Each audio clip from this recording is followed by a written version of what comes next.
America ಅಧ್ಯಕ್ಷ Donald Trump ಹೇಳಿದ್ರು 4-5 ವಾರ ಮುಂದುವರಿಯುತ್ತೆ ಈ ಯುದ್ಧ ಅಂತ.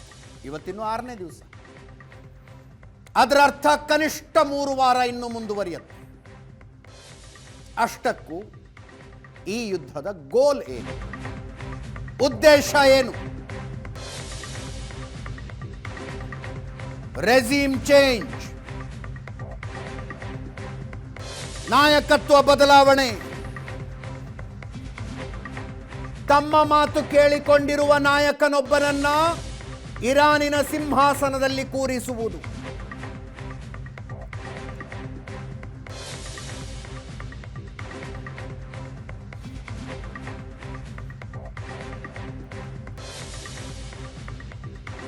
ಅದೇ ಕಾರಣಕ್ಕೆ ಮೊಜ್ತಬಾ ಖಮೇನಿ ಆಯ್ಕೆಯನ್ನ ಇವರು ಒಪ್ಪುತ್ತಾ ಇಲ್ಲ.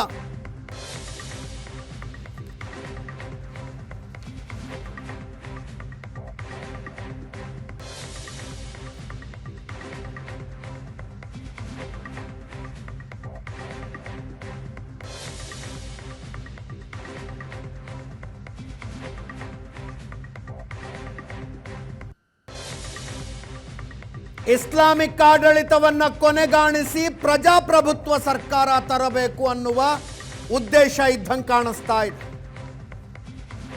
ಅಲ್ಲಿ ತನಕ ಯುದ್ಧ ಮುಂದುವರಿಯುತ್ತಾ?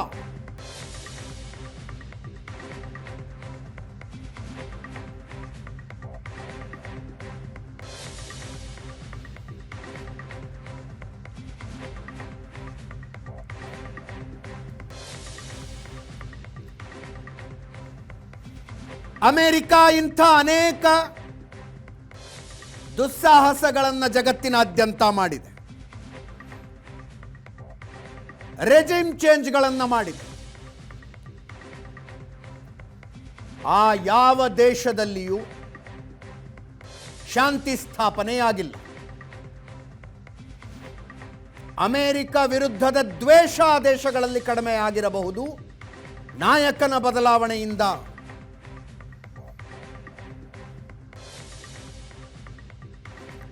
2003ರಲ್ಲಿ ಸಮೂಹ ನಾಶದ ಶಸ್ತ್ರಗಳಿದ್ದಾವೆ ಅಂತ ಇರಾಕ್ ಮೇಲೆ ದಾಳಿ ಮಾಡಿದ್ರು.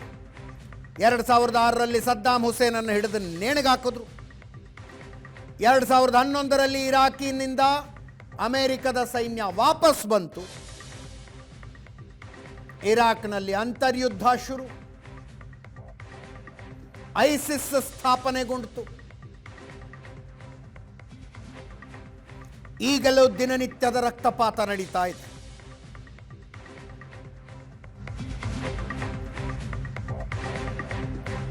ಎರಡು 2011 ಲಿಬಿಯಾ ಮೇಲೆ ನ್ಯಾಟೋ ಪಡೆಗಳ ದಾಳಿ ನಡೆಸಿದ್ವು ಅಮೆರಿಕದ ನೇತೃತ್ವದಲ್ಲಿ. 8 ತಿಂಗಳ ಯುದ್ಧ.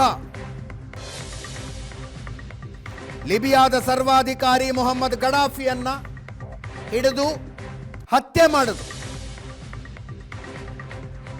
ಈಗ ಲಿಬಿಯಾದಲ್ಲಿಯೂ ಅಂತರ್ಯುದ್ಧ.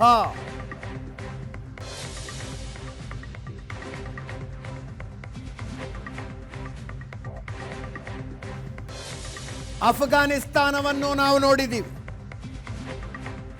2001ರಲ್ಲಿ WTC ಮೇಲೆ ಭಯೋತ್ಪಾದಕ ದಾಳಿಯಾದಾಗ ಅಲ್ ಕಾಯ್ದಾದವರು ಅಫ್ಘಾನಿಸ್ತಾನದಲ್ಲಿ ಕುಳಿತು ರೂಪಿಸಿದ ಭಯೋತ್ಪಾದಕ ದಾಳಿ ಅಂತ ವಾರ್ ಆನ್ ಟೆರರ್ ಶುರು ಮಾಡ್ತು ಅಮೆರಿಕ. ಅಫ್ಘಾನಿಸ್ತಾನದ ತುಂಬ ಬಿನ್ ಲಾಡೆನ್ ಅನ್ನು ಹುಡುಕಿದ್ರು. ಕೊನೆಗೆ ಬಿನ್ ಲಾಡೆನ್ ಪಾಕಿಸ್ತಾನದ ಅಬೋಟಾಬಾದ್ನಲ್ಲಿದ್ದದ್ದು ಗೊತ್ತಾಯಿತು.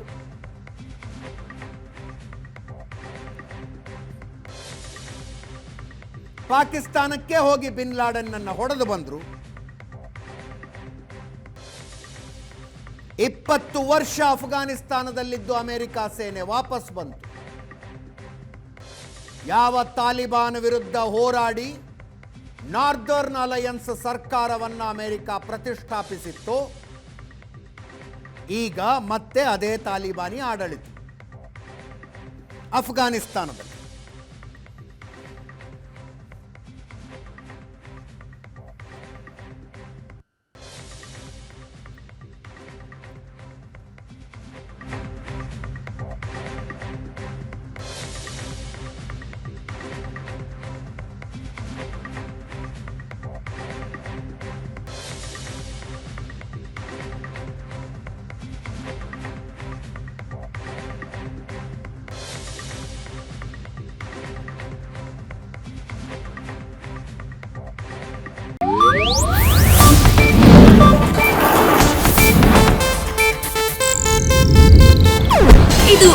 इंडिया नेट न्यूज नेटवर्क प्रस्तुति।